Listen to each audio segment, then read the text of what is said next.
Ons lees die oordenking vir 23 Februarie uit Die Here is my herder met die vriendelike vergunning van Lizet Marie. Die opskrif vandag is Kan dit standhou? Die teksvers uit 1 Samuel 18 vers 20. Saul se ander dogter, Michal, was verlief op Dawid, en toe dit aan Saul vertel is, was hy in sy skik daarmee. Saul se dogter Michal raak op Dawid verlief. Saul was in sy skik hiermee, maar stel aan Dawid 'n voorwaarde. Indien hy 100 Filistyne se voorhuide vir Saul bring, sal Michal as vrou aan hom gegee word. Saul het heimlik gewens dat Dawid in die geveg sou omkom.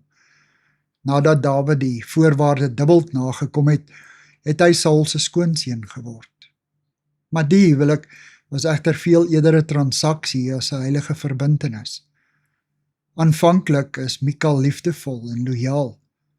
Wanneer Saul se manskappe Dawid soek om hom dood te maak, skroom sy nie om te jok en te sê Dawid het gedreig om haar lewe te neem, indien sy hom nie in die geheim sal help ontsnap nie. Maar mettertyd groei daar 'n wrevel in haar teenoor Dawid.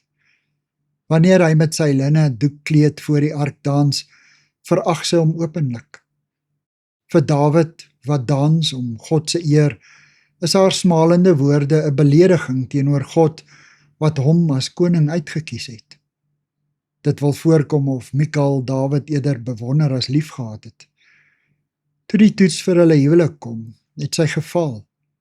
Haar liefde was nie diep en opreg nie. 'n Huwelik wat nie op onderlinge respek en liefde gegrond is nie, loop die gevaar om te wankel. Dawid en Michal se verhouding word gekenmerk deur bedrog en bymotiewe, selfs van ander partye. So 'n verbintenis kan beswaarlik standhou. Here, help my om altyd die heilige erns van die huwelik te respekteer. Amen.